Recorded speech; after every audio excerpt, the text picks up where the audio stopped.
Happy Thanksgiving 2024. How is everybody doing? This is Dad Talk Today. I am Eric Carroll, and just kind of like a little random show where I wanted to come and check up on everybody and see how you're doing. Kind of got in a little bit of a reflective mode tonight. Years ago, I used to do like Thanksgiving specials where I would let parents come on, tell a little bit about their stories and things that are going on with them. And as I was thinking about it, one particular story that stands out probably more than any of the others is John Mast. It was 4 years ago today. I was doing a special on this podcast, and I let those fathers come on and tell about what they were going through. And the very first person that signed up was John. Now, I had talked to him back and forth before in Messenger, but it was my first time actually getting to sit on the screen and talk to him. 3 years that he had been going through a family law battle, guys. He had been accused of physical violence and sexual allegations. And it pretty much just railroaded John. No matter what he did, it was keeping him from his kids. Had to hire the attorneys, going back and forth from North Dakota to Idaho. It was a mess. But as crazy as that story was, it was one that we thought was actually going to have like a happy ending, because after that 3 years, it had just came to an end. He had proved that he didn't do any of the things that he was accused of, and he was set to get his kids. He hadn't heard of when he was going to get his kids yet, but he was going to get his kids. And it was just a couple of months after that show, guys. I woke up one morning and got the news that he was killed when he went to go pick up his kids. A couple months later, I'm standing over one of these fathers' caskets that was going through this system. And I'm going to tell you, man, these stories are hard to cover, guys, but that was a moment in time I'll never forget. That's when it hit a completely different level. And I realized just how dangerous this thing could be. Not only is it abusive, not only is it, just it's corrupt. The system's making money off of it, but it is really dark. And unfortunately, since that time, I have reported on many of those cases where these guys are getting killed at custody exchanges. And so as I was sitting there and I got to spend time with my family, I hope you guys had a great day. I hope you got your bellies full. Had some good Thanksgiving turkey. I had it earlier, man, and it made me want to go to sleep. And so, like I said, I was just sitting there and kind of started reflecting back on that. And I said, I want to go check up on my guys out there. Is there anybody there today that is going through something, man? Hit me up in the comments, guys. I'm doing this for you. And let me know what it is that you're going through. And if we can shine some awareness on this. The holidays are a very, very rough time for these dads that have been fighting to get their kids. Many of them will not be able to see their kids, no matter how hard they try, no matter how many times they went to court. It's just one of those things. And the sad part about it is most of the time it's just because they are a father. Nothing else but a father. You are on the losing end. I mean, let's look at it this way, guys. There's one person that has the rights, and there's one person that don't. That one person has to fight for those rights. And if you end up going through these allegations, man, it seems like almost impossible to navigate it through. And that's the real sad story when I go and look at that with John. Here's a guy that did what the system told him to do. He fought. And that was the outcome, I don't want to get everybody in a bummed out mood when talking about this. But William 0194 said, an allegation by a woman is all it takes to destroy a father's life. There is no need for any proof. An allegation can keep you away from your child. The family court system is a complete failure. I completely agree with you there, William. I didn't know how bad that was going on. I think we're starting to see more and more people talk about this. It's really big in politics. When somebody gets in office, all of a sudden somebody from years ago is saying they had some sexual escapade with them, and now it matters. Now is when they want to go get an attorney and stuff like that. The sexual allegations are just horrendous for guys to go through, because you are treated as guilty until proven innocent. And even if you do prove your innocence, look, you have been accused of one of the worst things that you can be accused of in this life. And even if you prove your innocence, man, you're going to have that little black cloud that's going to follow you around for the rest of your life. And I feel so sorry for these guys. I've seen them lose their jobs. I've seen them not only lose time with their kids, their money, everything they've ever worked for, their reputation just out the window. And there's no consequences for it. You know, you prove that they're lying, no consequences. That's the sad thing about it. Luis Javier Berrio said, this shit is unbearable without my son. Talk to me, brother. Talk to me. I'm glad you're here. I wish it was different circumstances, but I'm glad you're here with me, man. Talk to me, brother. You know, yeah, Lance Royal said, just because someone said so. Sad. Yeah, it's all it takes. And they don't have to prove it. Imagine being inside of a system where you can accuse somebody of whatever you want to accuse them of. And at that point in time, they are fighting against those allegations. And like, how do you prove that you didn't do it? Seriously. And there is many cases where these guys cannot prove it. And it doesn't matter what they say. It works. That's the reason they do it. It works.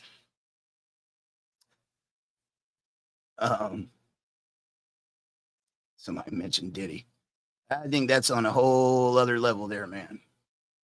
Ward Rice said it would be nice if we could get family court to support equality. It would.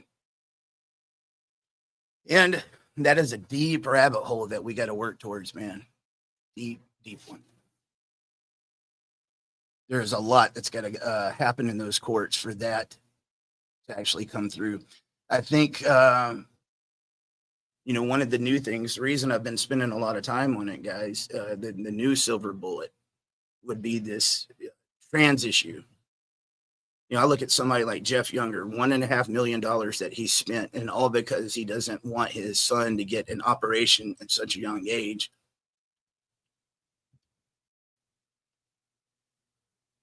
He can't see him. Crazy. I cannot believe we're even talking about a lot of this. But do you guys, you know, that aren't being able to see them, just let me tell you something, man. You got to learn to separate yourself from it at times. It's not easy. It's all you think about. And that could be a very dangerous place, especially on the holidays. You know, one of the most dangerous times for guys when they don't want to be in this world anymore, they take their own life. I can't say the word because you get striked. But one of the most dangerous times is after the holidays. People would think it would be the holidays because of the movies and the miracles and stuff that we see on TV. A lot of people hold on thinking that miracle is going to happen during the holidays. And it's after the holidays when they see that it didn't happen, that many of them give up. Also, something else is common. We talk about these false allegations. A lot of these false allegations happen right before the holidays because, you know, a little girl or a little boy is about to go to dad's house for the holidays. No, let's pull out that allegations book. Let's put a restraining order out there. Go look up. I wish we had some numbers on that. The amount of restraining orders that are gave during the holidays. The timing is just nuts. Melinda Gore said, document, keep a calendar of your activities. All of it helps to prove the truth. That's absolutely right. Polo said, where's the Diddy list? They need to be exposed. I don't know, man. So what do you guys think? You tell me. Do you think the Epstein case is going to rival that of Diddy? Man, I over this past year, seeing what's going on with Hollywood, what's really going on behind the scenes, it's scary. I don't think we, the people, have any idea of what's actually going on there. There is just a completely different class of people, the elite, that this is going on with, and they are allowed to get away with it. We still don't know anything about the Epstein case. Louise, he said, After 5 lawyers just don't care. Doesn't even matter how much money you throw out them for BS allegations when the truth is she wants more and more money. Yeah, man. That pisses me off more than anything. One of the, maybe there is somebody that's watching right now, and I've been doing some different things. Jake Paul, Mike Tyson, talking about fighting, wrestling, and all that. Today, I want to talk about some of these more personal issues like this, and so there might be some people that's not familiar with this and not going through this. And I pray to God that you aren't. I don't want to see anybody have to go through it. The truth is that many of them are going through it, and during the holidays. One of the first things they're going to do to these dads that go through these allegations is they're going to go into discovery, and they want to know how much money you have in your banking account. And this is the point in time when an attorney, which is who a lot of these people are looking towards for some type of hope, some light at the end of the tunnel. That's when they become like a car salesman. Let me tell you why. Me as an attorney, I can fight for you. I can get your kids back. And you need to do this, because if you don't do this, this is what you're going to lose. You're going to lose this, this, this, and this. But they find out from the very beginning, this is what that person has in their account. And at that point in time, they know how long they can string this thing out. I've seen cases go quick, and I've seen them be, 10, 15 years, guys. No lie. The child will be already completely grown up before it gets out of the courts. And for one of these fathers going through this, they're passed around from person to person. They give them some money. They hang on to hope. They go to court. Nothing happens, or it gets worse. And so at this point in time, they're already in that system, and they have to keep fighting. If they don't, the consequences are dire. And it ends up driving them crazy, man. It ends up literally driving them nuts. And where do those people go? They go to work. They're all among us. There is people right now that you probably see every single day. You might see them smile every once in a while. But there is a mask on their face, and they act like everything is okay when the reality is it's just completely opposite. So many broken people. Guys are taking their own lives at rates that are 7 times higher than that of women after the age of 21. Many times it is directly tied to what I am talking to you about here. And that's why I take this so serious. What is it that makes someone think that their only option, the only thing that's going to make this better, is to not be here anymore? Think about that. It's one thing to have those thoughts and to be depressed. It's another thing to follow through with it. I am at the point in my life where I think taking my life is all I've got. Don't let your mind lie. Dude, I don't want to come from a religious context and everything. I'm very respectful of whatever it is you guys want to believe.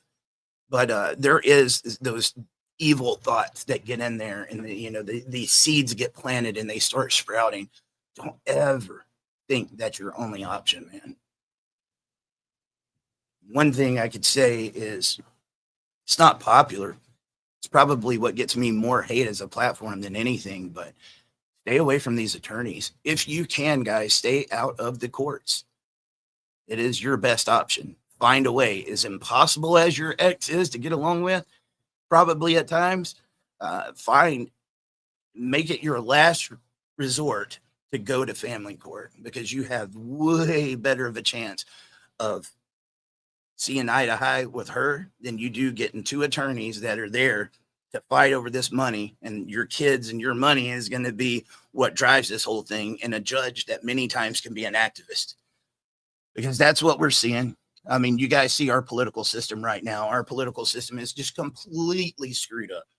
And unfortunately, those politics play a very big part inside of those family courts. If you got a feminist judge that believes that all dads are deadbeats and that they don't want to be around their kids, it can be almost impossible. No matter what that father does, no matter what he files, he could have the best attorney out there. It does not matter.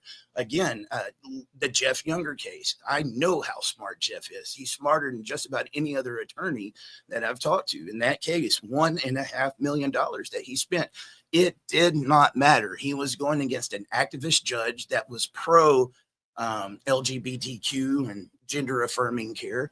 And he was doomed before he even went in there. And I think he knew that. There is nobody that is holding these family court judges accountable. And you want to know why? They have judicial immunity. They're like God in many ways. Somebody might say, man, that's a little harsh of a statement to make, but it's very true. They have the power to tell you when you can be a dad and when you can't, and what you're going to do, how you're going to live your life. They have that power. And think about that person. They make bad calls all the time. And if you want to go to someone else and say, hey, this, you know what, no matter what I do, they're not going to give me a fair shake because I'm a father. Who do you go to report that judge? You can't. What will many of them do? They use these platforms like Facebook or Instagram, YouTube. That goes against you too, big time. Be careful doing that over on social media, guys. Joseph Villarreal, super sticker. Oh, dude, thank you so much, man. Thank you. That means a lot, man. Every little bit of support, guys.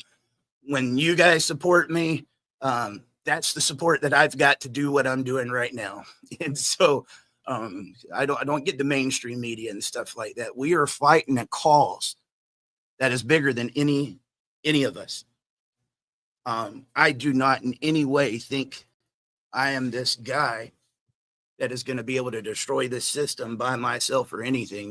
The reality is I've spent the last year kind of licking my wounds thinking like, man, what do I do next? You know, it feels impossible. And I know the desperation and the depression that a lot of you guys are facing. And that's why I'm doing this here. So I'm going to tell you, I had no plan. I don't even know if I got the words to talk right now. So I'm going to try. I might stumble, but I'm on here for you. And so there's somebody there. I know that might sound like something you see off of Christian TV, man. It's not a gimmick. I feel like there's some fathers that might be hurting right now, and I'm here for you. Please talk. Every day I get messages. Oh, you need to hear my story. You need to hear my story. I don't have time to sit there and listen to everybody's stories. I just don't. Because so much other stuff is going on, but it's times like this that we're doing this. Talk to me, man. I want to connect with you guys. Joe Packett said family courts are not Article 3 courts. Tell me what you mean by that, Joe. Oh, they are administrative agencies. Tony Patel, lawyers shop for judges. It's a game and a weapon. Sad day in society.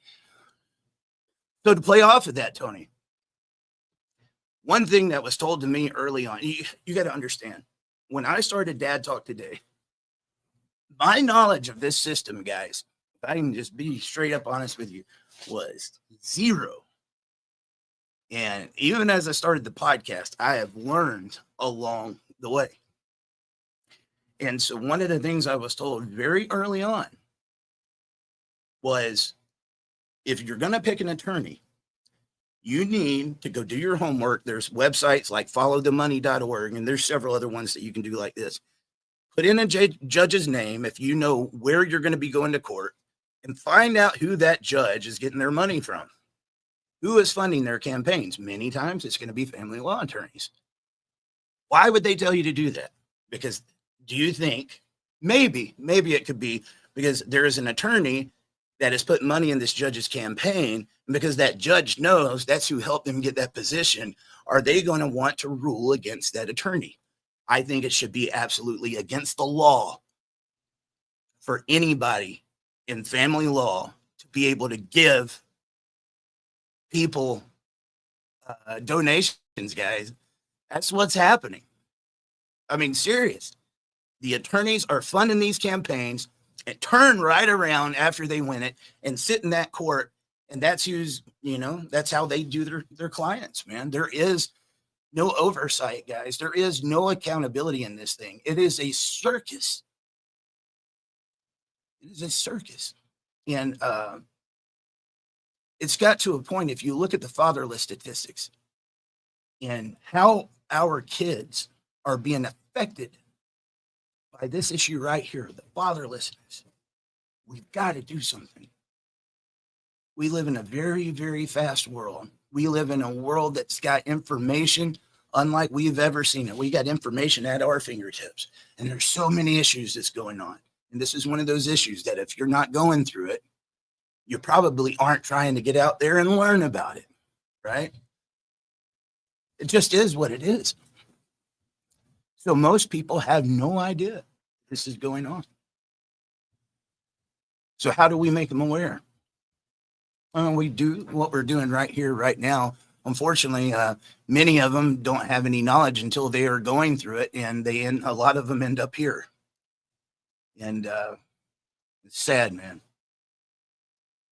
Dale Wallace, Eric, we love you. Children's rights to equal parenting. Hey, thanks, man. Thank you, guys. Happy Turkey Day, brother. Thank you, man. Thank you. Tony. Thank you. Eric Stone. Good evening, everyone. God bless you. And we are rising up to overcome the evil agenda. Thank you. Todd, greed is driving the system. I believe it runs a lot deeper than that, though. Absolutely. Mole's vision shared. Thank you. Thank you. Oh, Joe, he's giving me further clarification.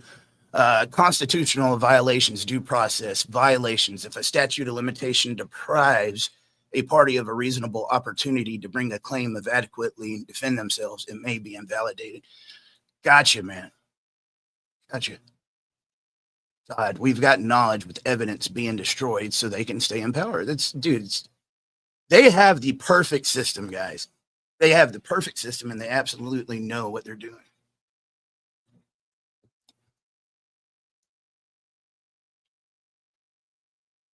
Lance, it's still in your money.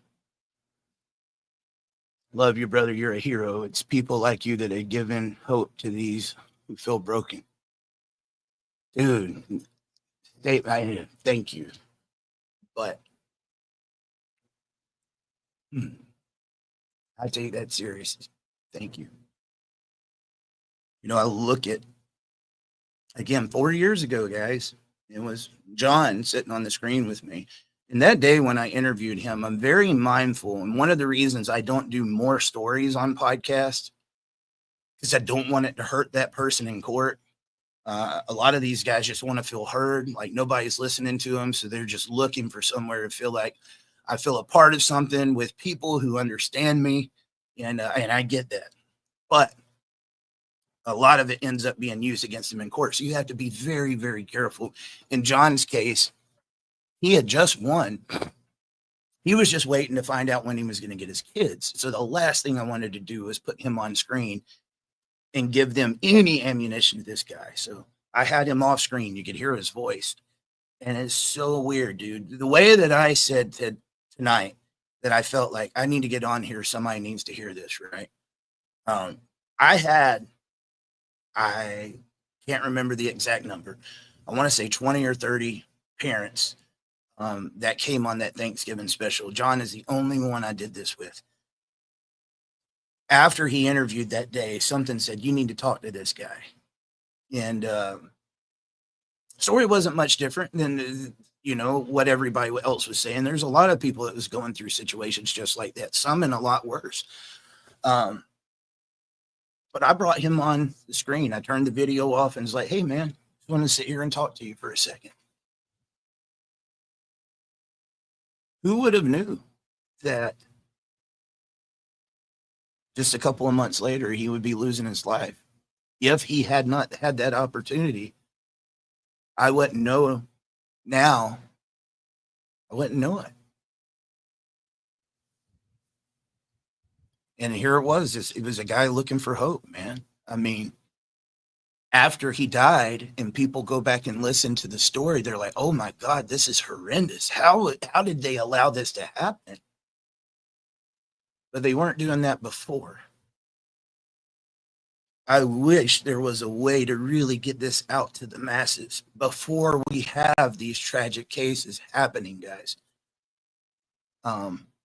Statements like this, Tony, it kind of hits me, man, because I've got a lot of guilt right now. I've been absent. I've been absent from my platform that I built to use this to help inspire people. Um, I've allowed myself forgiveness for it, but this gets heavy, man. And when I talk to these guys about making sure that they're taking breaks and not staying engaged all the time, I'm talking to myself at the same time. But there's something about this cause that makes you feel like if you're not working on it all the time, you're doing something wrong. And eventually what happens is you hit a wall. In my case, it was John. I was doing dad talk for around a year when John died. And that was the first story of its kind that I had reported on. I reported on some pretty horrendous cases. But at that point in time, we had more and more of those cases that started coming. And usually when like a custody exchange murder or something like that happens, I was one of the first ones getting, lit up in the DMs about it. Hey, here's a case. And, I think I did pretty good with it for a while. And then it got to a point to where every day I was waking up, getting in my email, and I knew like what's next. It got dark. And it eventually separated me from my baby. This is my baby. I believe in this cause so much, man. I've made so many good friendships because of this platform right here. And I couldn't even look at it.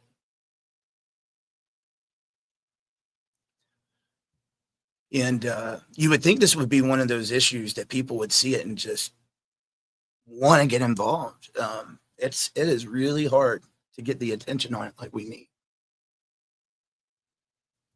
Lance, he said, never let these scumbags tug of war your heartstrings. My emotions are done, over, but I'll never take myself out ever. Thank you for that, Lance. That is really true, man. Something I want to talk about here, guys, and I've been wanting to do this for a while. I'm not exactly sure how to word it. I know what it is I'm wanting to get out up here. So I'm going to try, with the platform. They say one of the reasons that dads go through the things that they do is because of toxic masculinity. They don't know how to express their emotions. I have said for a long time, there has never been a bigger crock of bullshit than that. Men are not afraid to express their emotions. What they are afraid of is sharing those emotions and those feelings with someone who turns around and uses it as a weapon against them. I've seen these cases where dad was with a mom and he tried to give her like his whole history. He showed his vulnerabilities. This was my failures. This is some things that I'm only going to let you know because I'm communicating with you. And that's how, we form that trust, that bond, that love. And then later on, when things aren't so good against them, they're going to court and all of that is just being thrown at them full speed. Right. This little incident from middle school or elementary school, something from my childhood, this vulnerability I shared with you is now being used against me to assassinate my character because you don't want me to be with my children because you want child support or whatever the case may be. And so many guys have shared their emotions and their feelings with somebody like that, and they've been used against them. But then there's the other part of that.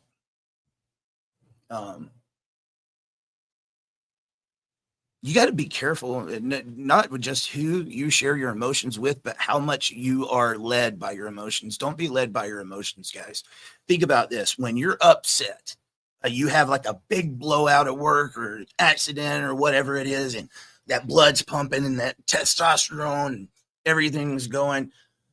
It's very easy in the heat of an argument or something like that to say something you don't mean because you're not thinking in your right mind. I'm thinking out of anger. I'm thinking out of sadness. I'm thinking out of desperation or whatever. But if you'll just give yourself some time, they say time heals all wounds. Cool, calm, and collective. That's when you can make a rational decision about what's going on. Now, this is going to be hard. Imagine being a dad, having an accusation made on you, like something like John, sexual allegation or physical allegation. Imagine going to a court knowing I've paid 10 grand to this attorney on retainer. He just blew through that 10 grand. Now he's charging me $400 to $600 an hour. It doesn't look like there's any end in sight. Every time he told me he was going to do something, it just keeps going. Now I'm back in the courtroom hearing about more allegations, listening to my ex call me these, names. I'm watching this judge not have any sympathy for me or give me any credit. That person would be very easy to be led by those emotions. You know what? I want to tell you something, and it starts with F. And that's where we mess up, dude. A lot of these guys, that's what the gaslighting does. They elicit that response from you. They get you angry. They get you in a state where you're not thinking right. And then that's where they want you, because that person doesn't know what they're doing. Be careful with those emotions. Make sure you got your emotions in check. Tony, what's going on, man? Good to see you.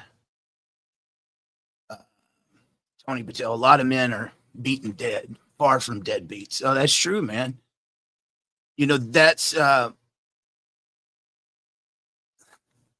speaking to somebody about this earlier today. It was a cop, and a really good cop, man. I mean, he's just like one of us, man. But he was talking about like how so often, he gets put in that place. He was talking about police brutality. He said a lot of people don't understand that we get just as pissed off as cops when we see these cops that do that stuff, because that's the one that gives us a bad name. I was talking to him about the dad talk stuff, and because he hasn't been through it, and he's not a dad, he's a little bit older, but he didn't know how to relate. And I said, there you go, right there. I was like, you see how those cops that do what they do, like the George Floyd stuff or whatever, these cops that make these bad decisions, they take that one person and they let him speak for all of you. It's like, that's exactly what they do with dads. They find that one deadbeat that doesn't want to be with his kids, that went off and it was just a piece of trash. And that's who they say represents all of these fathers. I want to tell you somebody that I'll give you a really good example about this. Dr. Phil. At one point in time, I was wanting to get to Phil. I was thinking, man, any way that we can get this message out there. And I remember talking to his producer on the phone, and I just started getting a really, really weird feeling, because there was an episode coming up about dad's rights. And you damn right, I'm just going to put it out there on the line, because I did not respect this at all.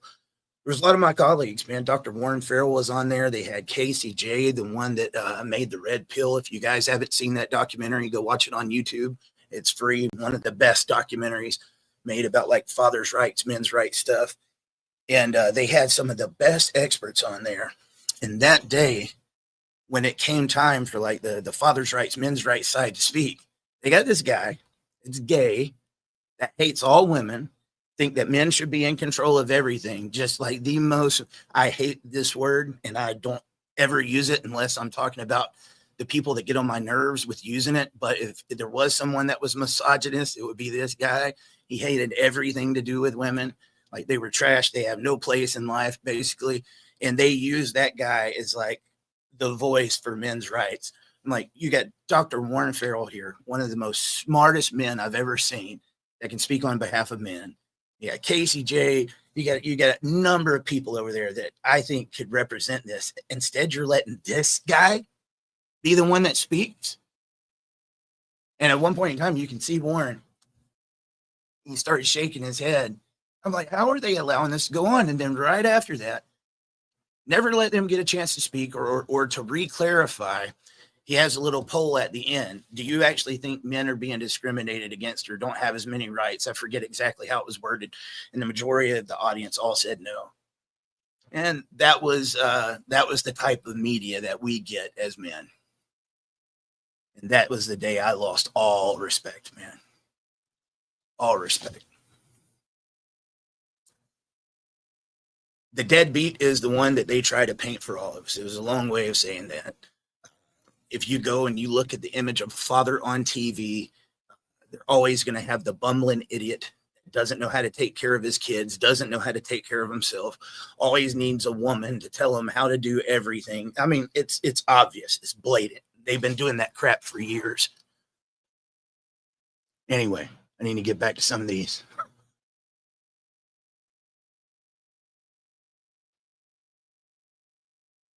Watch woman.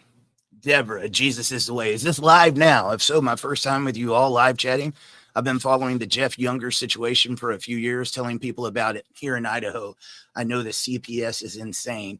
Deborah, this is live. Dale said, dads need to vent. That's what this is for, brother. So you guys go ahead and vent away. I'll try to shut my mouth and let you guys do a little bit more of that. But yeah, the Jeff Younger case, man. That's another one. It was really hard. I wanted to get more involved with that in the past. The censorship was very, very crazy. You cannot mention that without getting a strike on your channel or getting your platform completely taken away. And so it made it to where fighting against a situation like that was almost impossible. Something's happening. Something's in the air right now. More people are pushing back. Unfortunately, the evil's still going because he lost custody of his kids, a week ago. Just to give you guys an idea of some of the stuff I've been doing behind the scenes and what pisses me off, I'm going to vent to you guys, right? When cases like that happen, I know I am limited with my reach, what I can actually do and who I can reach on my platforms.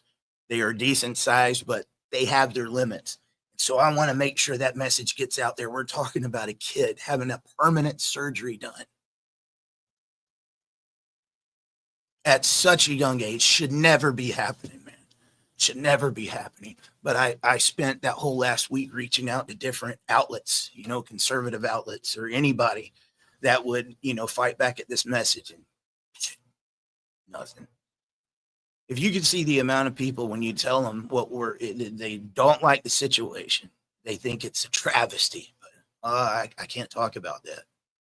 So many people afraid to talk about that. Heavy Metal Chef, happy Thanksgiving. Keep fighting the good fight. That's my buddy from high school, man. Used to live with me. Good to see you, bro. Good to see you. Perry Schmidt, appreciate you fighting the good fight, Eric. Thank you, man.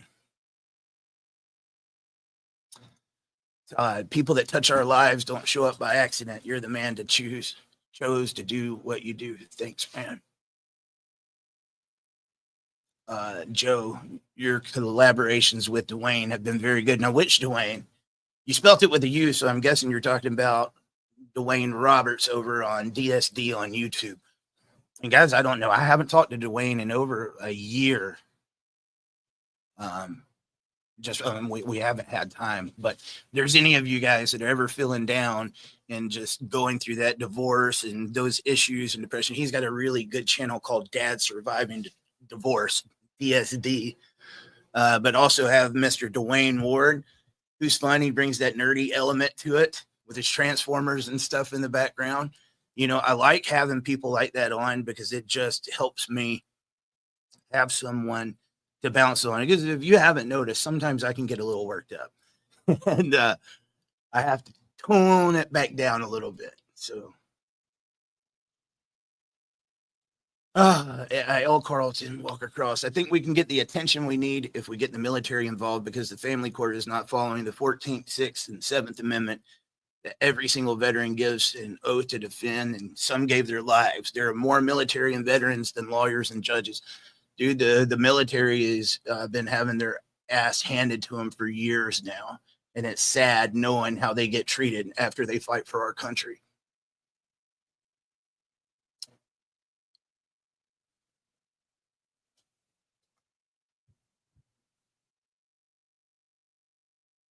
Deborah said, have all of your subscribers ask Joe Rogan to have you or Jeff Younger on. So Joe Rogan, I talked to very early on. I didn't talk to Joe Rogan. I talked to his people. And they told me that if they ever go to talk about these issues, that I'd be the one they'd reach out to. And that's 5 years ago. So I've been waiting for that moment because I honestly think, man, Joe now is a completely Joe than he was 5 years ago. And I have to think, like, if he heard of the Jeff Younger case, I think Joe would be livid. I think he would be livid. I mean, dude, he has really, really done in 180. And one of the things I like about Joe is if he finds out later on, like, I was standing on the wrong heel here, this wasn't right. He's not afraid to say, hey, I made a mistake. And I've tried to do that same thing. And I do believe that he would get behind that. The thing is getting to Joe. There is only one Joe. He is the best.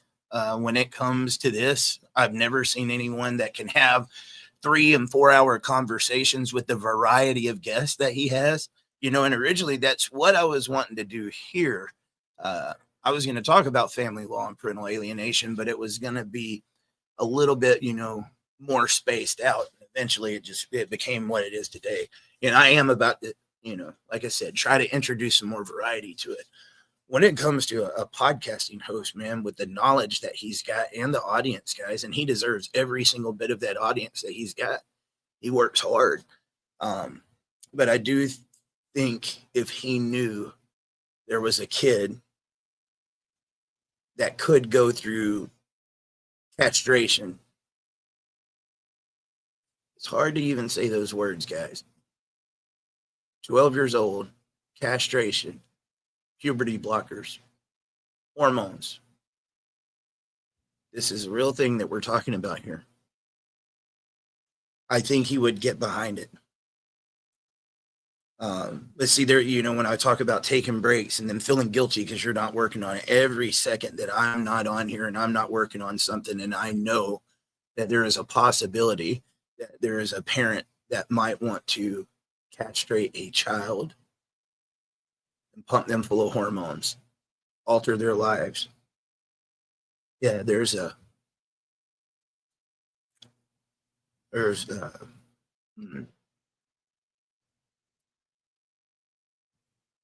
and I hope I'm wrong with this, guys.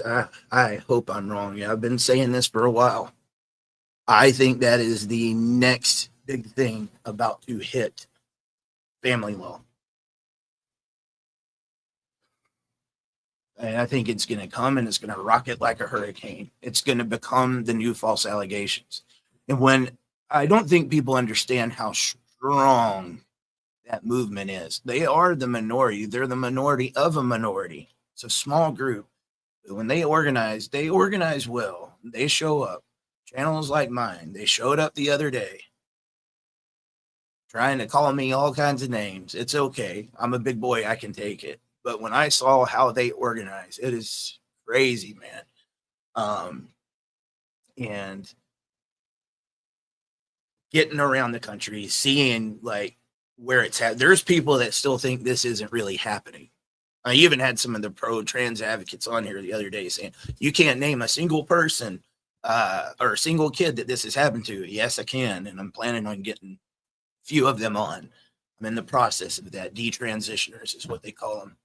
They completely alter their genitalia and start pumping them full of hormones. There's a few of them that are very outspoken about it. And you know what? They're in a very dangerous position to do that, guys. I don't think you understand. The people that myself doing what I'm doing right here, it's a very dangerous position. Like I said, most organized movement I've ever seen. And it's going to start working its way on over. So me here, being here in the Southeast, you see something every once in a while, but it doesn't seem like that big of a deal. And started out west and it's making its way. Texas is really bad.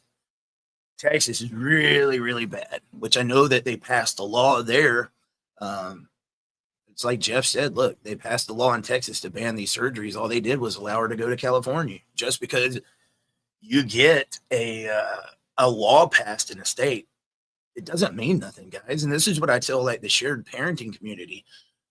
Probably the number one legislation that people wanted to push has been shared parenting, which would give the presumption that dad and mom start off at the 50-50 mark, right? And that's good. I mean, it needs to be in there without consequences for false allegations, without some of the other things to go through there, without fixing the culture and how people look at dads, with the way people think he's a deadbeat dad. Every dad is a deadbeat dad. There's dads that don't need to be in their kids' lives. It is going to have very little effect, I'm afraid. And you got to remember, too, this is a law that's being changed. They can change it back. When they see how much money is lost by fathers having rights, That's where the crux of the issue is, guys. It's about money. Do not kid yourself. The whole thing, this whole construct is about money. It's the reason it exists. It's the reason they don't want to change it. And there's so many people involved in politics, and that's the angle that they're wanting to go to from here. And I bet you know what, you got to be involved in it. But when over half of your legislation is attorneys, and they see the money that could be lost, I think we should start off by fighting this culture. That is key. I have said that for a very long time. And I honestly think if I could somehow find the funding, I could give the family law cartel a black eye like they've never seen. I think we could change this almost overnight. I've thrown a lot against the wall to see what sticks. But again, that starts with awareness, man. One case can do a lot. Look at the Johnny Depp case, man. There's a lot of people that don't like hearing about that case, but let me tell you something. That was important.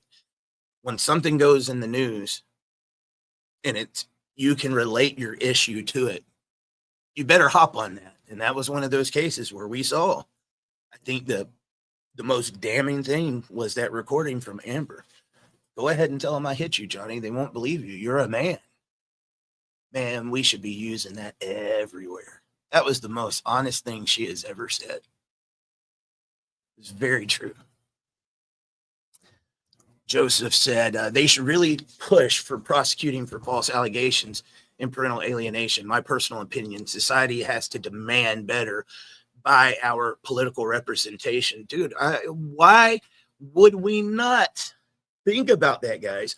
We are talking about common sense right here. If I make an allegation that can completely ruin someone's reputation, put them in prison, make them lose their job, make them lose their rights to their kids, I make an allegation. That is a serious allegation that will be a stain on that person for the rest of their life.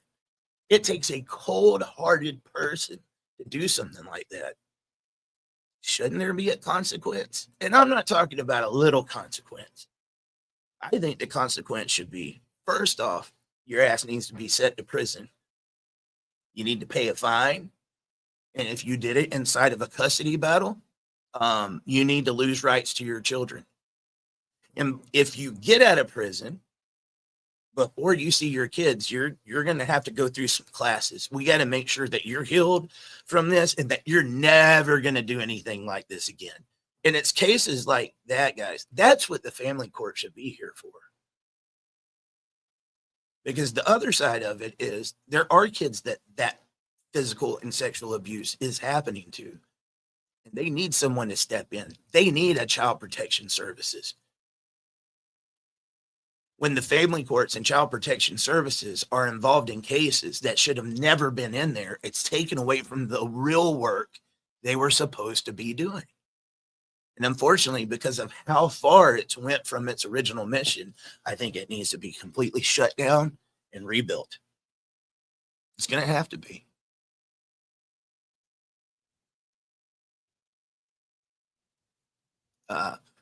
Hawaiian wood, it will happen forever. Dead moms, and I think he's talking about deadbeat moms and dads just exist, whether they are rich or poor. That's true, man. I mean, but it doesn't know a gender. You know, I know of some deadbeat moms for sure. And that's a very, very common thing. I can tell you the one thing that I've never seen in here is deadbeat dads. Do you think deadbeat dads are going to want to listen to dad talk? They're going to want to hear about their rights. They're going to want to get involved in changing laws and trying to get some equality. No, a deadbeat is just that. They don't want to do anything. They're lazy. They could care less. They've got their mind on other things. And it's not this. I've known some deadbeats, but it's very few, man. Most dads I know want to have a relationship with their child. It's in the one that goes in there and tries to fight for their kid or that can't afford the family court. but would love to be in his child's life, but there's someone there blocking it, that is not a deadbeat father. That is a father that has met a dead end. There could be a relationship there, but there's somebody saying, no, if you want rights to your child, you have to go to court, you have to get an attorney, and you're going to have to go through all of that, get signed up on child support before I allow you to have access to your child. That right there, a mom that makes a dad go through that before they can access their child. I think the definition of deadbeat fits them a little bit more. Don't you think so? I don't know. Could just be me. Eric said we live in a time where good is called evil and evil is called good. True, man. Very, very true. Man, I am seeing some new faces in here, guys. And let me take this opportunity to greet you guys and say, hey, we've just started doing, every podcast has been going on Instagram. Thank you to the Instagram audience. I really wish I could pull your comments up here, because they make it really hard, but at least we can do our podcast over there now. One of the reasons, again, I had to step back is the censorship that this issue has faced. Back in 2020, when I started going to the political conventions trying to get some answers, they started striking my page left and right.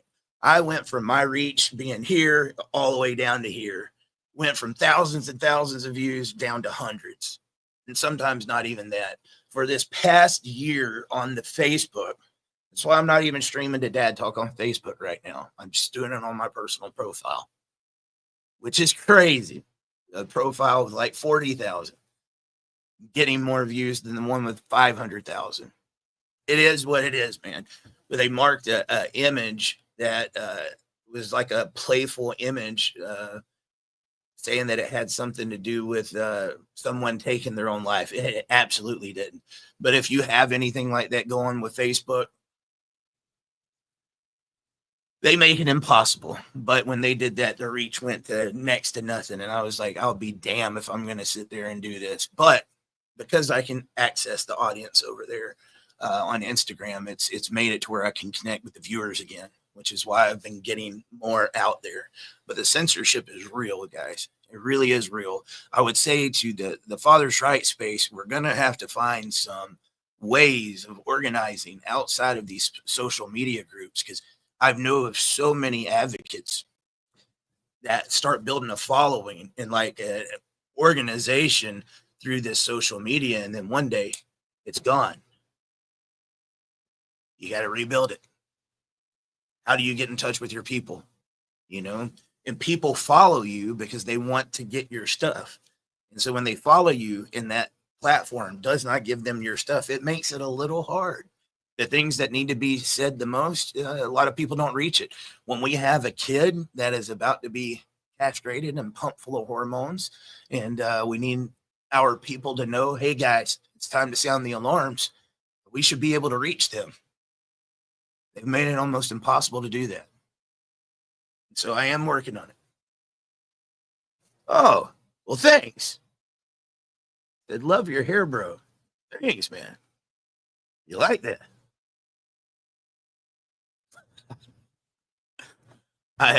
It's a lot grayer than it used to be. But Todd said it's wrong to even look at support as an incentive. Look, man, there's going to be, situations where a kid's got to be taken care of. And what they've done to child support is criminal. And that's another reason why I say trying to get these laws changed and trying to get into legislation before you change the culture, you're going to hit a dead end, because they depend on that money, guys. They truly, truly depend on that money. If we start talking about cleaning up this system the way it needs to be cleaned up, it is not going to be pretty, because they'll realize, holy crap, look at how many jobs and how many different things depended on these fathers. Look, if fathers were really deadbeats, okay? If fathers were deadbeats that didn't need rights to their kids or don't want to be in their kids' lives, the family court industry would not be the multi-billion industry that it is. It became that billion-dollar industry because dads are fighting to be in their kids' lives. And that's just the truth. If they were deadbeats, that wouldn't be the industry that it is. So, all right, guys. I'm going for about an hour now. I'm going to get back on here. I'm going to try to do on, like, if not every day, every other day, and everything. Just wanted to come on and say hey to you guys. And I hope you're doing well. And we made it through the night, right? And tomorrow is another day. Focus on today, and then wake up tomorrow to do it again. This life is precious, man. It is absolutely precious. Yes, it gets hard at times, but we cannot enjoy the good times if we don't embrace the bad times. There is something that's going to come out of this battle, and I want you to take that pain and realize I am going through this pain right now for a reason. There is purpose behind my pain. Where it just becomes pain and useless is when you stay silent. If you're going through that right now, just know there's something at work right there saying, I need you to go through this so that you can help other people later on, because I believe everybody can be used. Don't stay that hamster on the wheel going through these situations. Try to get that positive mindset and say, I'm going to make it through this. And later on, hopefully I can lend my hand to somebody else that needs it, because that's what we're going to have to do, guys. You understand this, right? Nobody's going to do it for us. They're not about to start giving funding and open these organizations to do this for you tomorrow or next year. We are going to have to build it. When it comes to father stuff, we're not getting the government grants. We're not getting the support out there. And we are getting most of the heat. We get blamed for everything. Even in the election, it was men that got blamed for wives not voting for Kamala. That was in the commercial. Don't be ashamed to vote for her because your toxic masculine husband doesn't want you to vote for that. Are you kidding me? And then they sat there and said, we're hurting with the man vote or the male vote. I don't know why we're hurting with it. I've got to get an idea. But nobody's going to make it for us, guys. We're going to have to do it. And the more I get support from you guys, look, dude, there was so many comments in here tonight, guys, of appreciation. And that's what fuels me to keep going. I needed to hear that, because I thought nobody's going to miss it. I'll be okay. And seeing how much people have missed it and how much many guys depend on having an outlet like this, right? I used to get stuff all the time where I get a message saying, hey, watching your show is the only thing that kept me going. It saved my life. And in my mind, I couldn't comprehend that. Like, what did I do? They're fudging that a little bit. But you got to understand, everybody has a unique situation. We don't know where they're at in life. Has anybody told that person they were important or that they matter? Or has anybody had a conversation with that person and made them feel like an equal? For some of these people, just saying, hey, good morning. You're important. You matter. Have a good day. Might be all the hope they need, because they're hanging on by a thread. You don't know how thin that thread could be that's holding somebody here at times. And so that's why I say be mindful how you present yourself and how you speak, guys. On social media now, people say things to other people that would never do that in person. Ever do that in person. And I know it's easy to get carried away with. Even myself, sometimes I'm guilty and get carried away with it. But I try to be mindful, because you never know who might be there. And that one comment could make all the difference in the world. I would tell you this: if you're going through that depression and some of these hard things, sometimes you need to take this, turn it off. Don't look at that crap. Look how it upsets you, man. There's nothing good on that. Nothing. Make sure that you are controlling what you're consuming, dude. And that'd be one of my number one advices to you. Stay away from those comments. I only read the comments when I'm on here with you guys.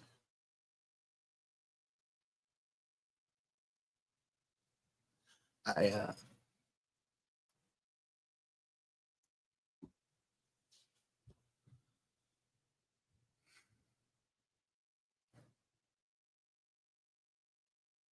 talk to me, brother.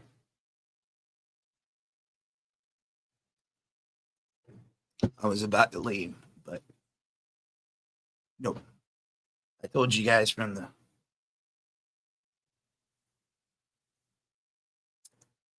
I'm not religious at all. God turned his back on me.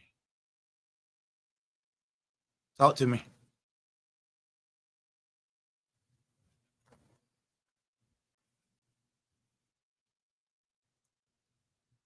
No, you are not holding me up. I've actually been waiting on you. I said from when I started this tonight that I was doing this for somebody.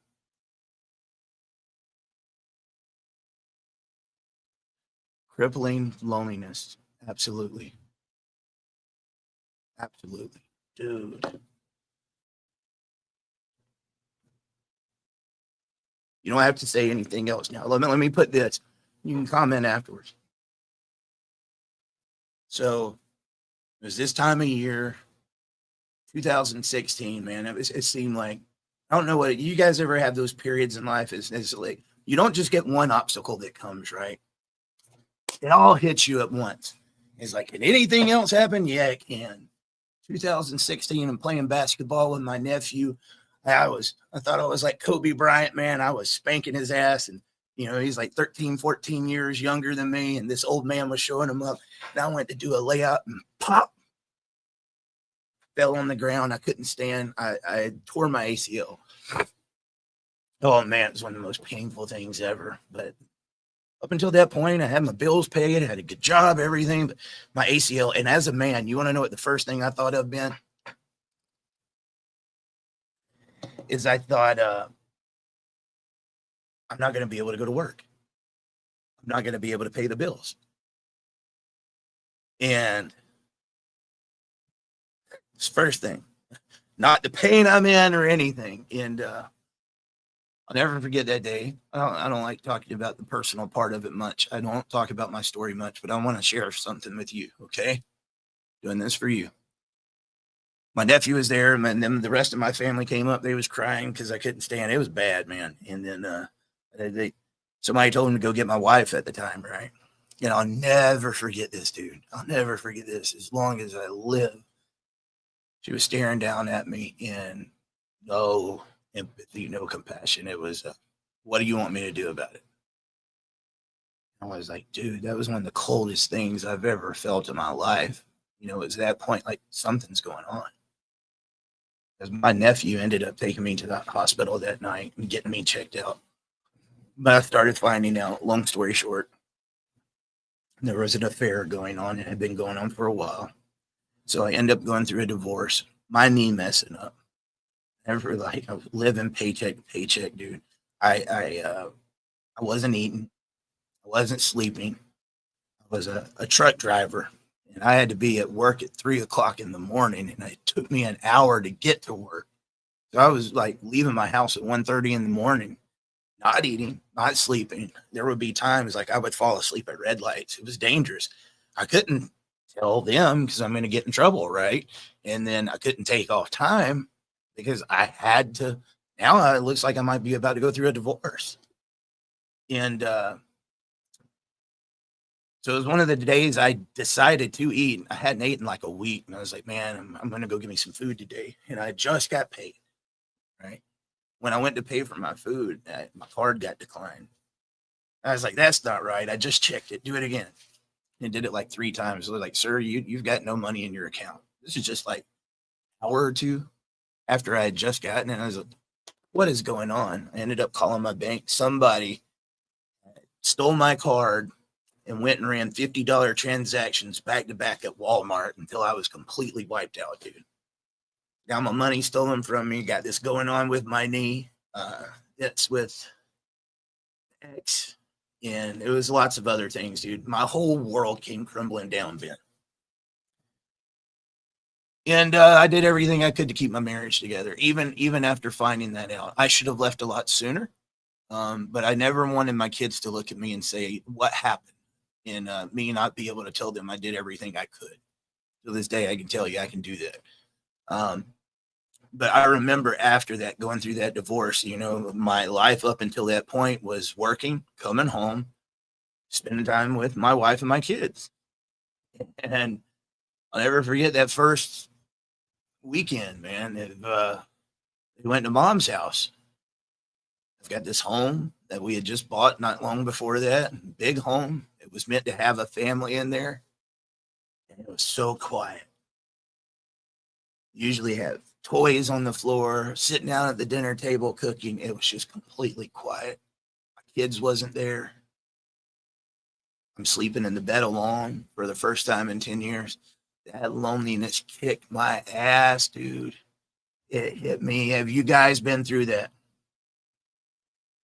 Any of you guys that's been through that? I've been there, bro. And in those moments, I didn't want to live it. There was days I did not want to put my feet on the ground. I did not want to get out of that bed. I had no motivation. The only thing that kept me going, Ben, was my kids. I had to find a purpose bigger than me, because at that point, I didn't care about this guy no more. This life is nothing but pain, you know. So lonely. I miss my kids, and I'm a family guy, dude. I like having a wife. Maybe not have made the best choice at that point in time, but I like the family life, and here it is, just like I said, lonely. Dude, I never thought I was gonna make it out of that. I'm here to tell you, Ben, your mind will start telling you that too. It's a lie, bro. It's a lie. I made it out. Look at where I'm at now. I just told you about my pain. And I'm here on my podcast talking to you right now because this is my purpose. And you are my purpose tonight. And your purpose is going to show one day too. And you see it right now. Embrace what's happening. It sucks. Dude, it sucks. As the Army vets say, embrace the suck. There is a lesson being learned right now that you will be able to use later in life. I don't know when that's going to be, but you'll find out. There is a group, Ben, called Dad Talk Today Support Group. And it's free. Never charged anybody a dime to be in there. I think it's up to close to 40,000 parents in there. Dude, get in there. It's people that know what it's like to go through what you're going through right now. You can vent. You can, tell them what you're going through. And don't be afraid.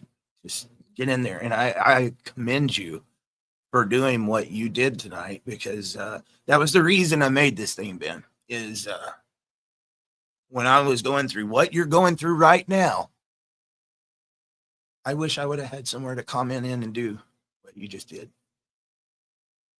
So the biggest thing is you reached out and you said that. But I can tell you right now, I've seen some of the comments down there. Guys, how many of you have felt like Ben?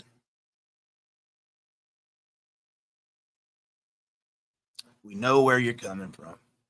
We know where you're coming from.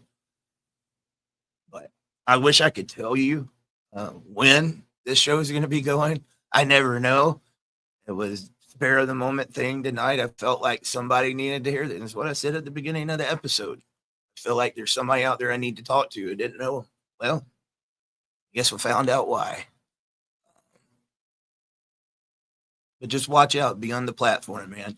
Best thing you could do is make sure you're subscribed on YouTube and ding the bell so you get notified when we go live. That's not an advertisement. But if you don't ding that bell, you won't know when we go live, because I would like to see you in every show. You're welcome. And I appreciate you for letting me know I wasn't crazy when I said I needed to come on.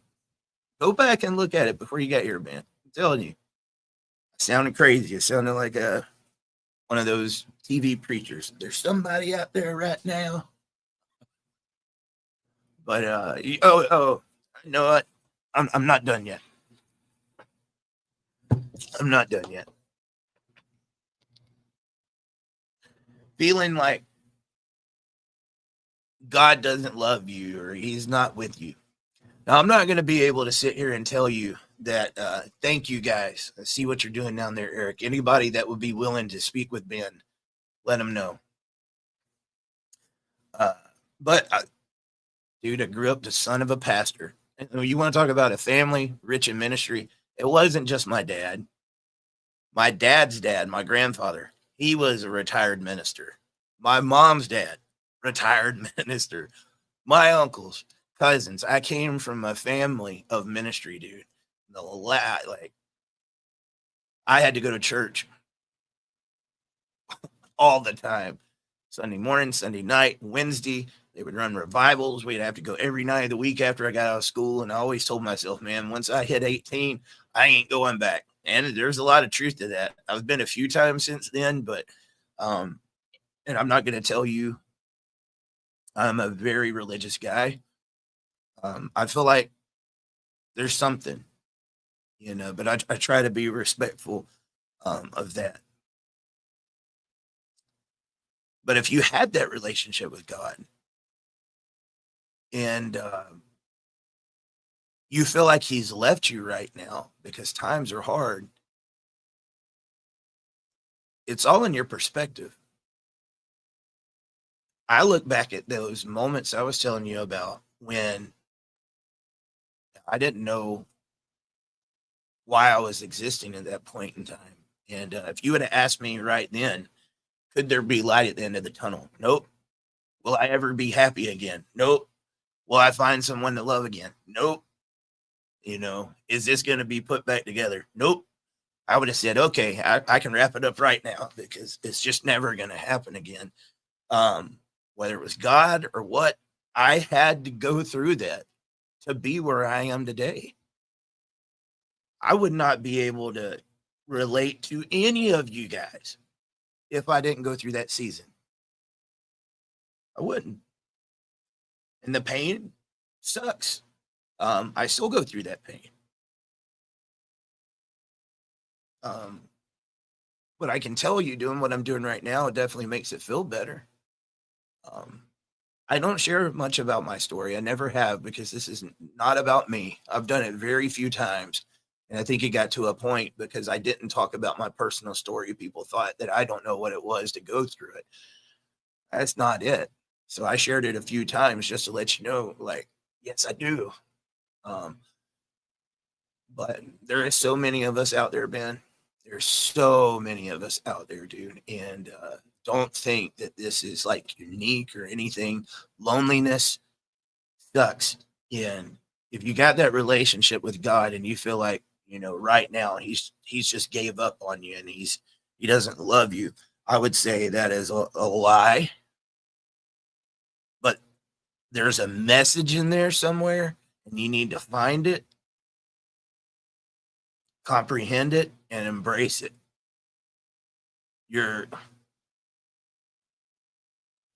I never expected to be a podcaster. I never expected to be doing this, dude. But it was one of those that it happened.